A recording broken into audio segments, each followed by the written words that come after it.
Wargi-wargi nu mulia hormatin simkuring. Basa tentara Daini Pong alias Jepang karek 2 tahun haranjat jeung ngaranjah Kacamatan Tanjung Sari Sumedang. Para pemuda di lembur Ciromed, Ranca Bawang, Cikandang, jeung lembur Sejena di desa Ciculuk. Ku pihak Jepang diperintahkan supaya marilu latihan militer nyaeta nu disebut Kembo dan jeung Heho. Maksud militer Jepang ku ngayakeun latihan ka para pemuda pribumi kawas kitu teh tayalian pikeun ngabantuan militer Jepang dina anggoni ngalawan musuh nyaeta Nika atanapi Nica Netherlands India Company Administration. Militer Walanda nu hayangeun keneh ngajajah Indonesia. Dahari tamah Nika teh hiji lembaga nu rek ngarengsekeun administrasi urut militer Walanda geus sarah bongkokan ka militer Jepang. Ari militer Walanda nu nyalamur jadi anggota Nika daratangna deui ka Indonesia teh apan heueuh ngabaronceng ka tentara sekutu nu rek melucuti senjata militer Jepang nu geus taluk ku bom Hiroshima jeung Nagasaki teh. Sakabeh pamuda anu geus baraleg bari saeutik-eutik ngalarti kana kaayaan nagarana sorangan yen Indonesia keur dina kaayaan perang gancang daftar jadi Keibong dan jeung Heho. Hayangeun ngalarti kana urusan taktik militer. Kacatulkeun di lembur Ciromed belah Tonggo. Mang Enceng jeung Kang Enjum anu direkrut ku militer Daini Pong Jepang supaya ngalatih kamiliteran ka para pemuda. Tempat latihan ramah di jalan we jeung di kebon sampu. Najan kitu pemuda nu mariluan latihan militer teh teu weudeuk jojo. Sarta sumanget ngagedul hurung lamun teh mah kudu pasangrok jeung tentara Nika. Timimiti diajar baris berbaris. Ngoseh ngadeuketan kubu musuh. Carana ngagunakeun bedil, bambu runcing, kaasup gelut saurang ngalawan saurang ijen ngalawan musuh nu geus kapeped diajarkeun oge ku Kang Enjum saparakanca. Ku sabab lembur Ciromed Tonggoh mah deukeut kalolowok Gunung Geulis jeung gunung-gunung laeutik sabudiranana nu rembet keneh ku tangkar kirinyu. Kakayon Saliara jeung Harendong. Latihan ge sakapeung sok dibawa ka nu barala diajarkeun taktik perang gerilya teh. Ti sakabeh pamuda nu jadi Kembo dan jeung Heho, Kang Poseng anu geus laki rabi. Ari ngabasakeun akang ka para pamuda nu marilu latihan dahari tamah Aki Nur Pai budak keneh. Kira-kira umur 10 tahunan. Demi kahirupan sapopoena, Kang Poseng sok jadi panjat. Nyaeta ahli nabuh kendang jeung kulanter lamun ngamen ka pilemburan. Ari nu sok mamawa ngamen nyaeta Katelah Haji Hatomi. Nu boga alat-alat kayanging kendang penca jeung ahli silat. Wah Haji Hatomi oge sok rajin ngubaran nu garling loba tulungna kabalarea.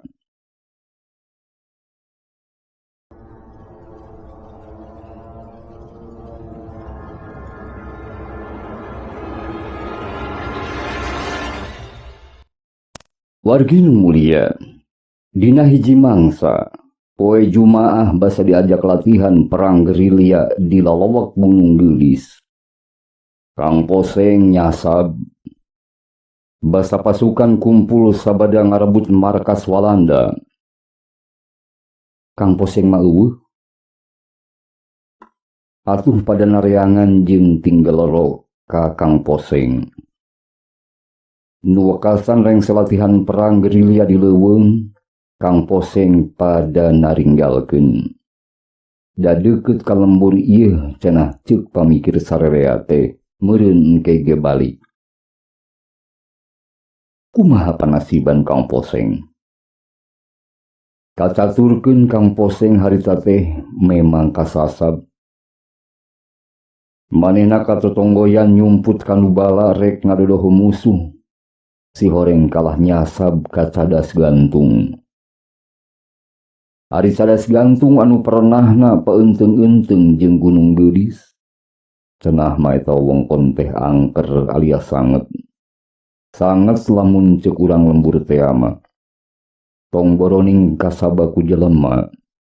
Cenah mah manuki beroge kaluhureun cadas gantung mah bakal murag wargi. Kasebutna cadas gantung da memang cadas nanang tawing. Didinya loba monyet nuting cawakroh. Dina lengkobna aya tangkal kuciat nu umurna geus ratusan taun geus janggotan. Ari pangna disebut angker alias sanget teh. Lebah handapun tangkal kuciat aya guha siluman. Anu ngageugeuhna nyaeta siluman ipri orai gede sagede catang kalapa. Pamunjungan jalma nu harayang gancang beunghar cenah. Cadas gantung memang teu jauh ti pilemburan. Ngan kusabab harita makayaana leuweung geledegan atawa leuweung ganggong sima ganggong leuweung si Sumenem Jati masih rembet ku kakayon saliaran nyalayeud. Kirinyu, harendong jeung sabangsana. Dipake nyumput teh puguh we buni kacida. Da atuh tara kasaba kunu dareukeut komo kunu jauh mah da puguh sanget teh. Tabot reureuk handapeun tangkal kirinyu bari ngadaharan selong. Dina palebah tangkal kuciat teh Kang Poseng harita ngadenge sora awewe keur hahariringan. Kieu cenah hariringna teh wargi. Hayang teuing buah kaliki kanyere dina aseupan. Hayang teuing boga salaki meureun mun sareta dikeukepan. Mun kaliki kana asbab tangkal kanyere senggehan. Mun salaki cubak-cabak nyai arek peuremerean. Ngahariringna teh bari metikan buah harendong anu geus ararasa. Mireng aya sora hiji awewe keur ngahariring. Kang Poseng curinghak malah laju ku manehna disampeurkeun. Diajak ngobrol saha cenah jenengan. Di mana asal, di mana bumi, jeung sajabana.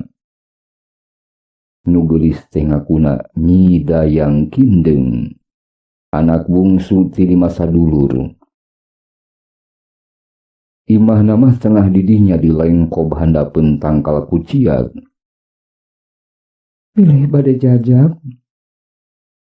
Ceuk nu hideung santen bari ngajingjing caukole nu geus asak. Mapai-mapai susukan anu caina can nembrang heran. Sanggeus kukucuprakan menang sawatara jongjonan.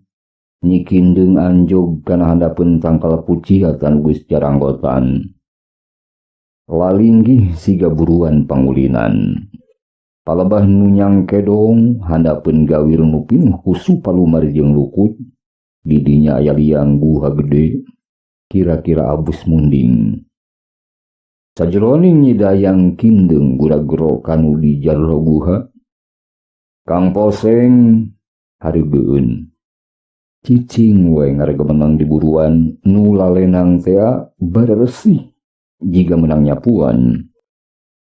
Hatena pinuh ku pananya anu hese pijawabeunana. Tekung silila. Dulur Nyi Kindeng nu opatan kalaluar ti jero guha. Opatana eta wanoja teh gareulis gelis kawanti-wanti endah kabina-bina. Ngan Nyi Kindeng nu pangbungsuna eta wanoja nu panggelisna wargi nu mulia.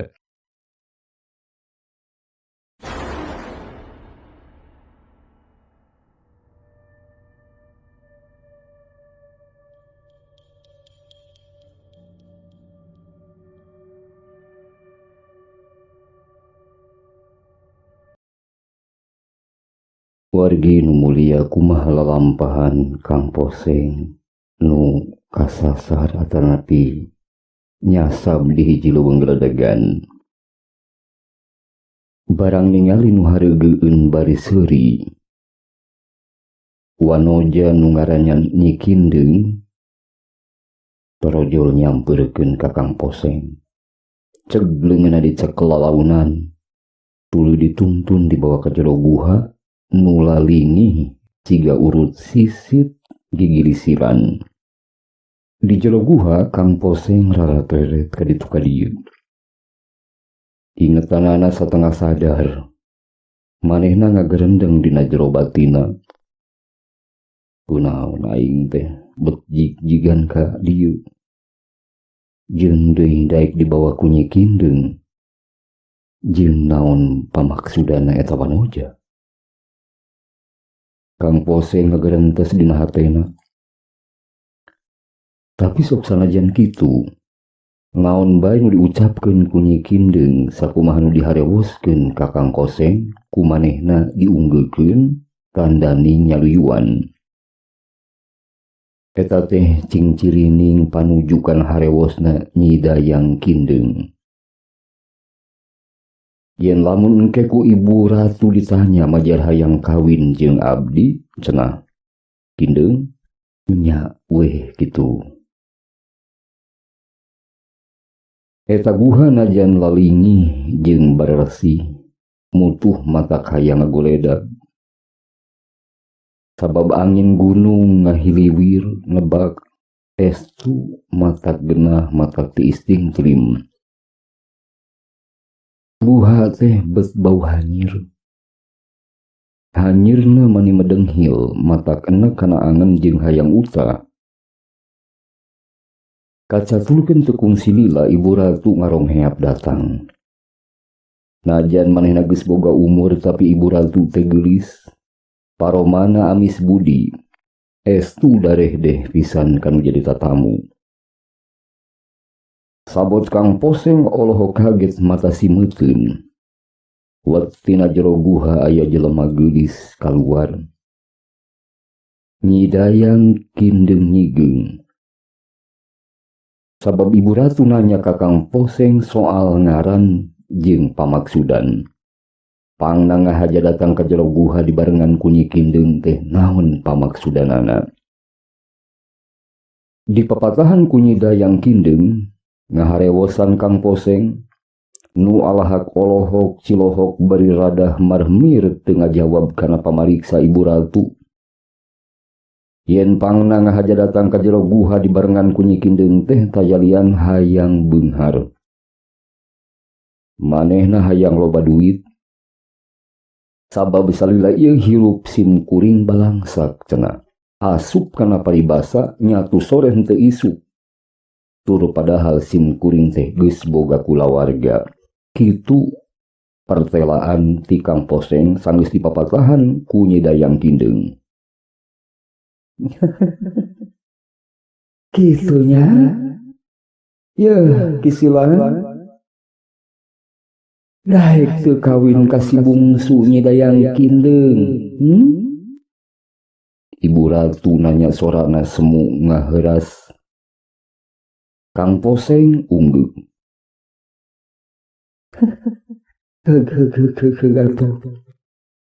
Poseng, sok ka dieu maraju duanana sing padeukeut jeung ibu.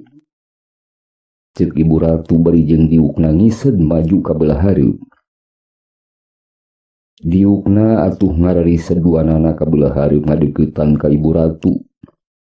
Tidinya mah leungeun duanana ku Ibu Ratu dicekelan. Sasat nama diparancahan. Nu satulina mah wargi diletakan meunang sababaraha kali ku Ibu Ratu. Eta teh cenah ngandung harti duanana antara Kang Poseng jeung Nyi Dayang Kindeng. Geus sah minangka suami istri. Aya pesen khusus ti Ibu Ratu pikeun Kang Poseng. Yen cenah mihape Nyi Dayang Kindeng ulah arek dinyenyeri. Sumawona dirag-ragan dampal leungeun. Hartina mah diroga hala atawa disiksa atawa dinyenyeri. Tanas cenah eta hayang beunghar loba duit loba dunya barana bro di juru bro di panto ngalayah di tengah imah Kang Roni Uyah Kang Koepo. Cenah engke rek balik ka imah duit ngan kari ngawadahan.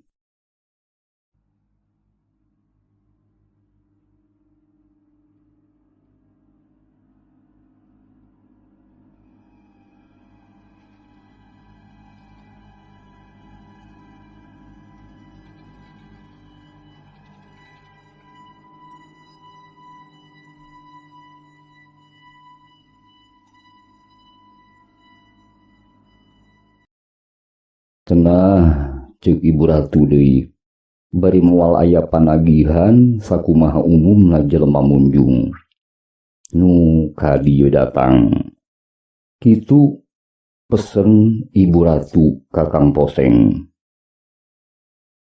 Wargi naon atuh kajadian nu sabenerna? Kajadian nu sabenerna eta guha teh guha pamunjungan. Pamunjungan ka Ratu Ipri Dayang Hurik nu tadi katenjona awewe geulis tengah tuh si horeng meleg-meleg orai sagede catang kalapa. Huluna ileg-ilegan letahna lel-lelan sajoloning ngomong teh. Ari ini dayang kindeng eta kanyataana orai bedul. Orai hideng buntet teu aya buntutan nu mata ku indungna dipikanya pisan oge. Dianteur nepi ka susukan, Kang Poseng kaluar ti jero guha. Manehna kukurubutan di nubala di wewengkon cadas gantung sejak balik dari kalembur pamatuhan Banjar Karang pamidanganana. Kocap isukna poe Kemis malam Jumaah Kaliwon. Sakumaha ceuk Nyi Dayang kindeng ka Kang Poseng. Saban malam Jumaah Kaliwon cenah Nyi kindeng rek datang tengah peuting nganteuran duit ka Kang Poseng. Ka pamajikanana nu neulah Nyi Oda, Kang Poseng pesen yen lamun malam Jumaah engke peuting manehna rek numpi sorangan di jero pangkeng, omat cenah ulah geruh ka sasaha, ka tatangga atawa ka baraya.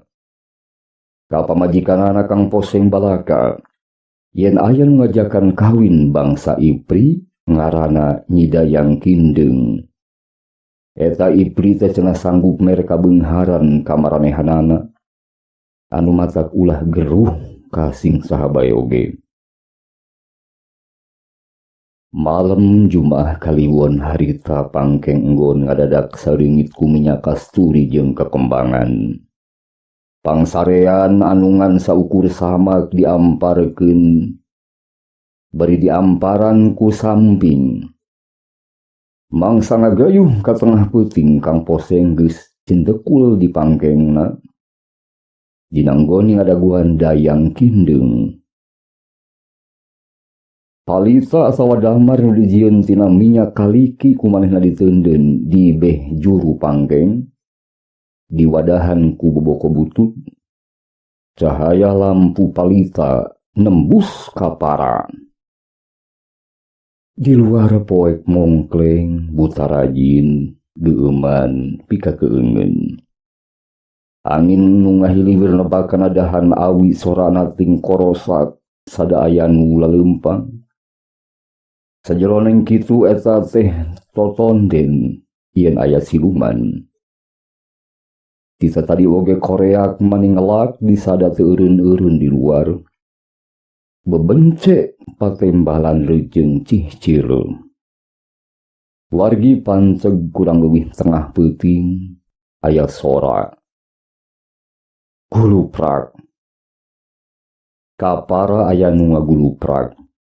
Kang Poseng curing hak bari jeung tangga kaluhur ka palobah lawang para. Kumanehna dititenan. Orai buntet mamalihan Dayang kindeng geus datang rek nganteuran duit. Sabada ngaguluprak ragrag ka para enggon, orai buntet hideung ngaborengkal jadi Nyi Dayang kindeng. Hiji awewe geulis di samping jangkung buuk ngarumbai ngabunian pinareup. Lalaunan Nyidayang Kindeng turun mapai erang-erang. Ngaranna ge siluman wargi palias make jeung ti kosewad nincak erang-erang butut anu jalma mah moal bisaeun. Ndog hayam tilu siki diloklok heula. Dituturkeun nginum cai kembang 7 rupa diasongkeun ku Kang Poseng. Geus kitu mah wargi goledag bae Nyidayang Kindeng tare nalahunan Kang Poseng. Atuh sakedapan Kang Poseng olohok mata simeuteun ningali Nyidayang Kindeng kitu teh.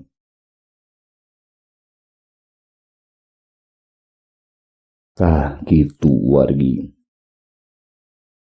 Kasumpingan ku Nyidayang Kindeng dina eta peuting sepi jempling.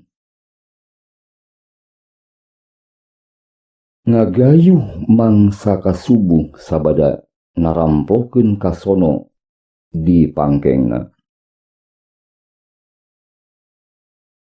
Kang Poseng oge Nyidayang Kindeng careng katudang. Barang mireung Nyidayang Kindeng aya nu dilaan tina palebah biritna diselapkeun handapun samak. Geus kitu Nyi Putri Dayang Kindeng ngiles ngaleungit tanpa lebih ilang tanpa karana.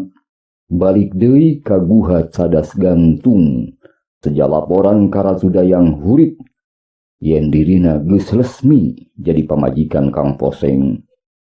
Turta diteundeunnan duit di enggona Kang Poseng wargi nu mulia.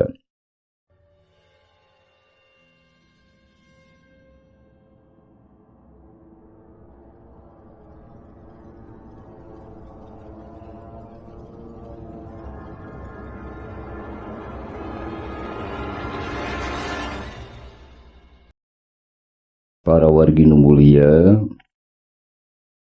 sanggeus Nyidayang Kindeng ngaleungit, leungit tanpa lebih ilang tanpa karana.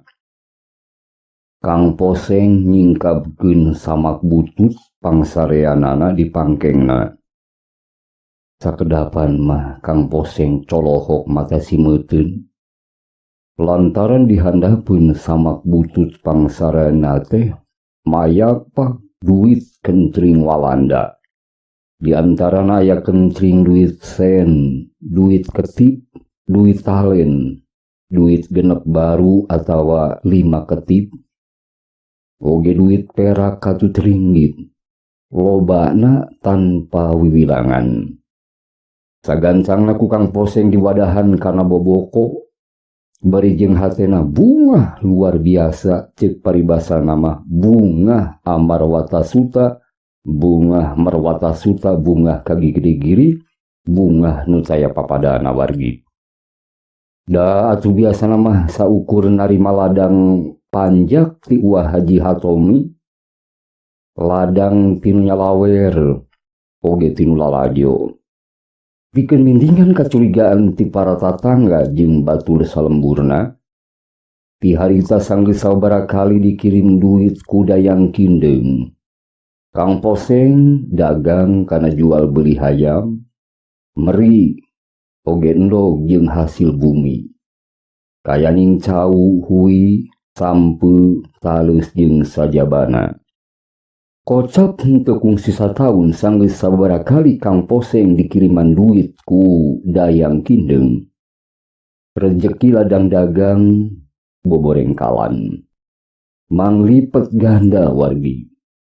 Dagang hayam, dagang meri gede bati, dagang cau, dagang talus oge gede batina.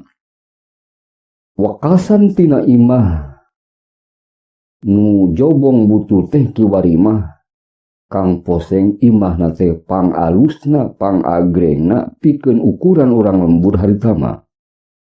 Cenah tatapakana batu jangkung, bilik imah papan, palupuh butut diganti ku papan jati.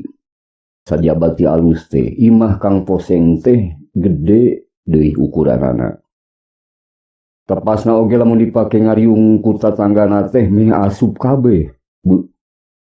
Ya bari hamparan samak sulam buatan Tasikmalaya. Kahirupan Kang Poseng nu asalna Panjak atawa Badega ulah Haji Hatomi. Nu saban peuting ngider ngamen kasaban lembur. Nu ukur narima panyawer paling gede 5 ketip nepi ka subuh. Hari tamah dompet kulitna marekis ku duit perak jeung ringgitan. Hari duit recehna dibadahan ku manehna kana kolanding dina jero tanggunganana wargi.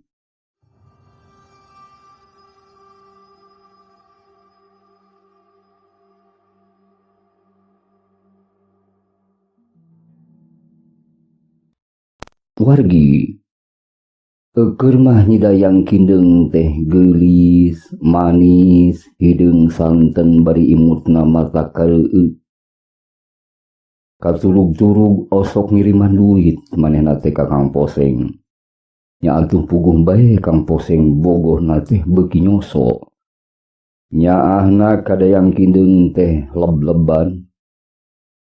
Malah lamun teu kasengker ku waktu mah paparahna hayang saban peuting manehna teh sosonuan jeung putri Ipri eta teh. Da atuh cenah masak pogot pangawakan gamuleng bahenol nerkom. Cengkir gading papasangan narangtung mungguh ranum nangtang pikeun dipetik. Pendekna teh kageulisan awewe eta teh. Nyaeta nyidayang kindeng mah sampurna matak pogot kaum lalaki cenah wargi. Sakali mangsa sabada sapeuting babarengan. Taksiran mah maranehna teh carapeun jeung carunduheun. Kacaturkeun nyidayang kindeng kasarean wargi nepi ka isuk-isuk. Da syariat nama ku Kang Poseng teu digeuingkeun. Marukanan meureun henteu mata picilakaeun kanu boga waruga. Wanci carangcang tihang nyi kindeng ngagulisi kudang. Manehna kacidareuwaseuna ningali wanci geus isuk-isuk. Porosot samping gura-giru manehna naek ka para ngagulinjal jadi deui oray beduli hideung buntet. Gugulusuran di para. Sabab kasaksianana ngaleungit rek balik ka cadas gantung. Leungit geus cambal gara-gara kaberangan. Bingung teu manggih tungtung susah manah nu taya sudana. Hariwang ku beak karep wekasan nyi kindeng nyumput dina sayang hayam bari huluna ileug-ilegan. Hari teh kacaturkeun Nyi Odah pamajikanana Kang Poseng keur ngejo di dapur. Sanguna geus asak pulen keur diakeul dina dulang. Ngingetkeun henteu boga deungeun kejo, Nyi Odah indit ka pipir. Nyaeta ka pipir nyokot taraje wargi. Kumanehna disanggeuhkeun dina palebas sayang hayam. Ceuk pamikirna rek ngadadarkeun endog hayam bae tilu siki mah dicampuran ku oncom. Sakumaha kabiasaan urang lembur da majar teh cenah ngarah jadi loba jeung beuka. Kalacat Nyi Odah pamajikan Kang Poseng teh naekan taraje manehna teh sedia ngarongkong endog hayam dina sayangna. Barang ragamang ngan cerit bae Nyi Odah ngacerit maratan langit ngocak maratan jagat sirikna teu ngaragragkeun maneh tina taraje awahing kurewaseun. Di jero sayang karampayan ugeunnyal bari meulit kana leungeunna. Basa ku masyarakat pada muru jeung disaranya. Weuleuh-weuhan Nyi Odah bari tutunjuk kana sayang hayam.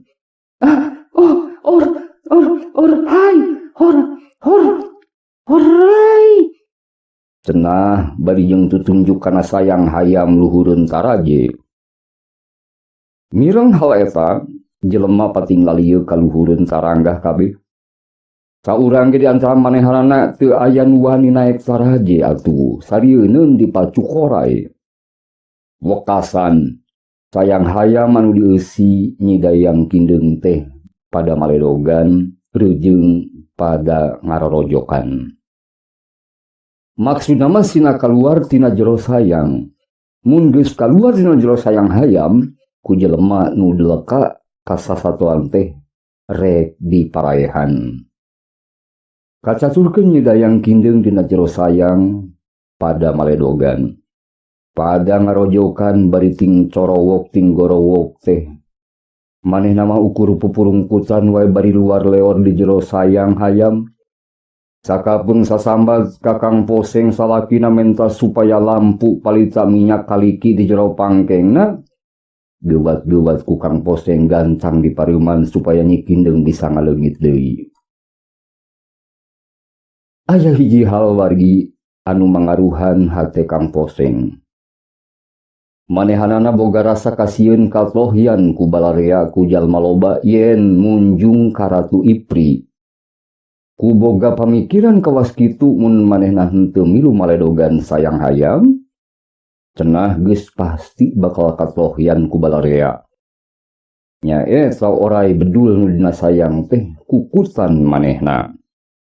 Balawar bae kang poseng ilu biung maledogan ku batu sagede peureup. Duh! Nenggel pisan kana sayang hayam palabelah hulu orai nu keur bingung. Ningali kang poseng. Manehanana kalaka milu maledogan sayang maledogan dirina. Lain ulungan dayang kindeung sasambat ka ibu ratu yen dirina dikakaya ku salakina sorangan anu sasat deuk matehni ka manehna. Kacaturkeun dayang hurik ibuna dayang kindeung. Da lain ge siluman atuh wargi ari henteu nyahun kana kaayaan nu jadi anakna mah. Tita tadi rada diantep soteh bongan ngarempak larangan sare bet kamalinaan jadi kaberangan. Nyahun anakna dayang kindeung deuk dipaehan ku nu jadi salakina pisan nu pipilueun jeung tatangga-tatanggana milu ngarorojok milu ngabaledogan sayang hayam. Dayang hurik ngalayang ka tempat dayang kindeung. Sajorelas orai gibuk buntung teh dirawu. Sakilas diwa kabur tina sayang wargi mulia.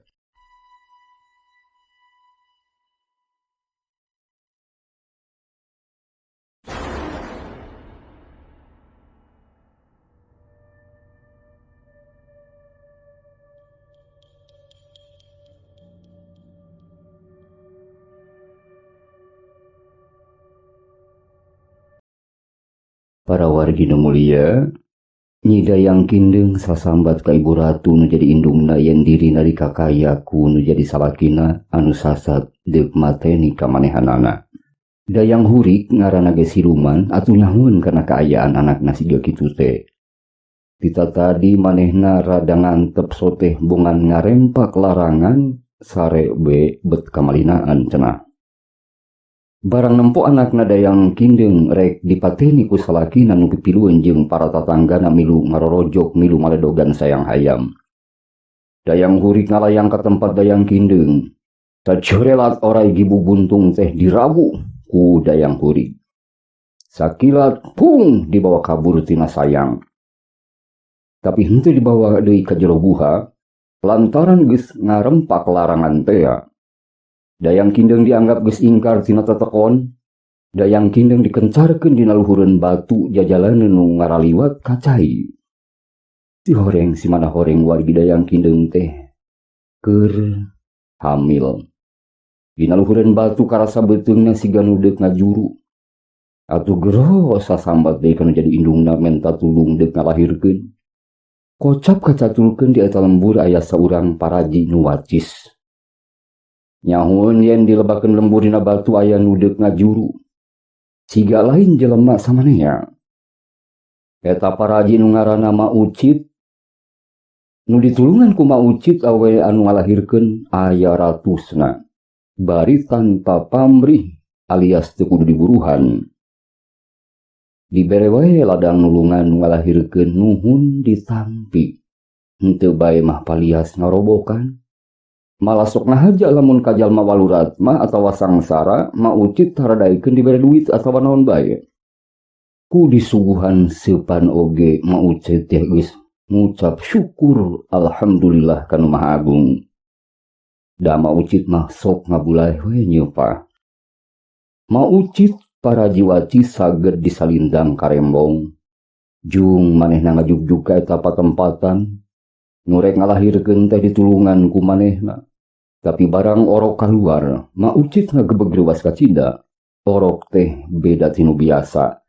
Orok nyidayang kindeng, tirah naleutik. Tapi wargi awakna orai.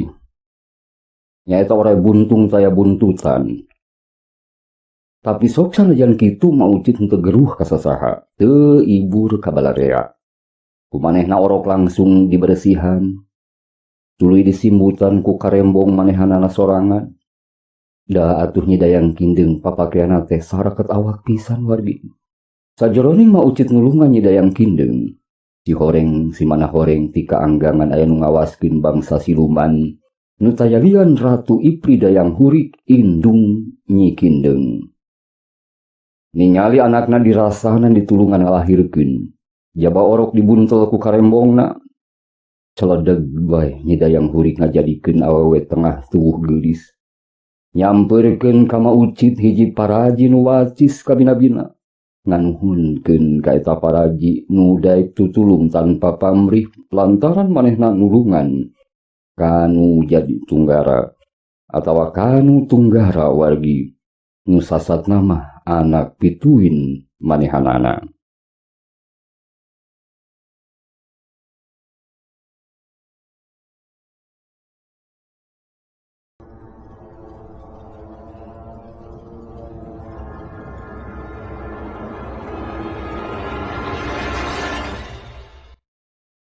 Wargi nu mulia, leuwihna ti kitu maucit dirawu di bawah ngalayang ka awang-awang, manehanana deuk dibawa nyaba ka alam siluman. Di hiji patempatan maucit dibawa turun. Di dinya loba monyet ting calokroh nyampeurkeun ka Dayang Hurik jeung maucit. Sawareh aya nu ceurik, sawareh aya nu ngajentul bae siga jararawuh panindeungan. Siga nu ingeteun ka anak jeung pamajikanna di lembur. Ieu monyet nu sakitu lobana teh tayalian tinu marunjung ka siluman onom mandahong. Maranehna hayang beunghar. Nu sanggeus jara di balad onom. Mandahong monyet-monyet teh bati kaduhung wet munjung nu kang nonggong ka Gusti Allah nu Maha Kawasa. Nu hak diibadahan ku sadaya hambana. Tidinya mah biur. Para jiwa cis maucit dibawa deui ka panonoban siluman. Pirang-pirang jelema keur dipecutan ku nu jarangkung gede bari garalak. Papakeana lir tentara Roma zaman baheula. Marake topi nu siga hulu kuda lumping. Eta kabeh jelema nu marunjung ka buta. Nu sok menta wadal cenah sataun sakali. Wargi nu mulia, rengse dibawa nganjang ka panonoban siluman. Maucit bur dibawa ngapung deui dibawa dengan nganjang ka hiji gunung lelah gunung gede. Nyaeta panonoban si Utun jeung si Uma. Ari si Utun jeung si Uma teh kapan heueuh juri kecit nu sok maralingan duit. Juri kecit bisa dikukut kuno maruhit, bisa dititah di utah eta. Tapi mangsana maut nyakitu arwahna teu disampurnakeun. Nyarangsang dina tangkal caringin jeung batu gelode. Maucit oge ditepungkeun ku eta ratu siluman jeung genderuwo. Kuntilanak katut siluman sedina. Sanggeus maucit dibawa ka kalayangan kalawan maucit mah teu ngeudeng. Biur maucit dianterkeun deui ka imahna kalayan dibere duit saayakan. Eta duit ku maucit sawarehna disumbangkeun ka masjid-masjid. Boh di lemburna, boh di lembur tatangga kampungna. Wargi nu mulia, Kumaha panasiban Kang Poseng sanggeus manehana cidra alias teu neduhan janjina. Udara tantina tali gadang wargi jalir janji. Kocap Kang Poseng.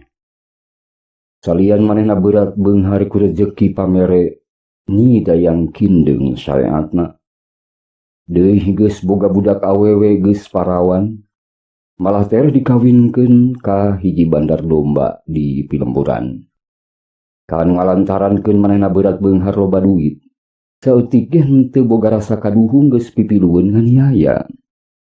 Pangrasana mah rezeki teh meunang usahana sorangan be jual beli ingon-ingon. Harita Kang Poseng rek hajat ngawinkeun teh. Minantuan ka tetangga kampungna kangaranan jelma beunghar puguh bae deuk hajat teh rongkah ka cida. Malah cenah rek nanggap wayang segala rupa dalang takrim ti Cibiru.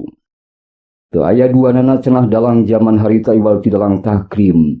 Jeung da atuh nanggapna oge ku zaman harita mah arang langka. Wargi Kang Poseng nu rek nanggap wayang geus nemitian tetebah. Panggung wayang tohaga hareupeun imahna. Kalayan ditiungan ku giribi da zaman harita mah tacan aya terpal. Di Pelemburan harita lamun aya nu hajatan sok sanajan ukur celempungan, nu lalajo mani rabul ti suklakna ti siklukna. Oge nu daragang ceuyeah da atuh kulang kalangkana pilalajoan teh. Kang Poseng deuk nanggap wayang puguh bae jelema teh mani ibur salembur eares sadesa. Nu jarau sasayagi keur dagang kadaharan.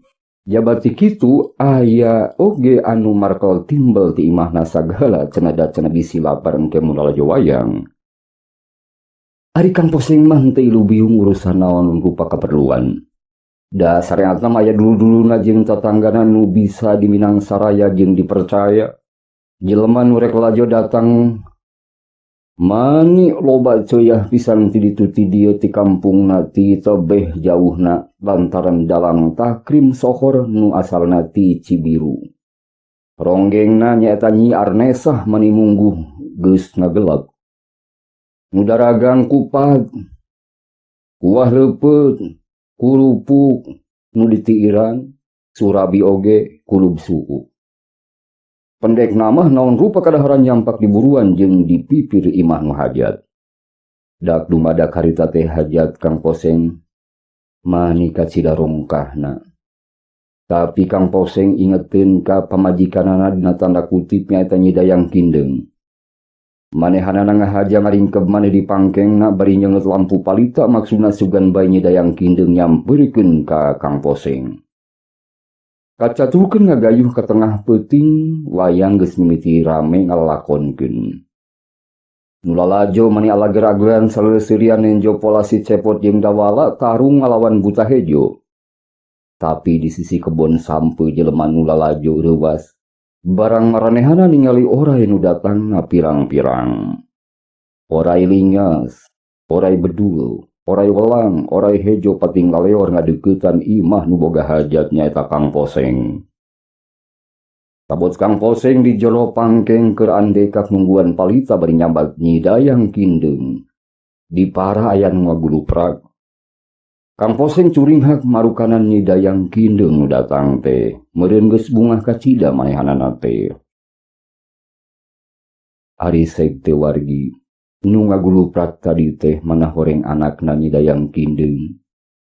Nu huruna jelema leutik jeung awakna oray teh. Dan geus turun ti para, langsung eta makhluk teh narajang ka Kang Poseng. Hieup! Beheungna digeger jeung dibeulit jabati kitu welasan oray nu tadi tinggal leor ngaronom Kang Poseng. Ngaregelan, maracokan marilit kana awakna Kang Poseng. Jiga nama wawales ti Dayang Kindeng wargi. Nu sasat nu asih dipulang sengit. Kang Poseng palas terabun celik. Bari sakujur awakna diriung ku oray-oray wargi nu mulia. Pangajaran nu tiasa disandak tina ieu carios nyaeta kasah bae nu midamel kasaean urang sadayana utamina mah lamun tos janji kedah ditedunan. Kasah bae jalmi nu midamel kasaean ka urang sadaya tos sakedahna urang emut sareng ngabales kasayanganna. Caguargi. Alhamdulillah tamat serial dongeng misteri dibawanya ke alam siluman. Atur nuhun ka Aki Nurpani. Tim kuring Kang Sepdewan ngaturkeun nuhun oge ka para wargi nu mulia hapunten kana samudaya kalepatana mugia ageng manfaatna. Sumangga wargi nu mulia. Wassalamualaikum warahmatullahi wabarakatuh.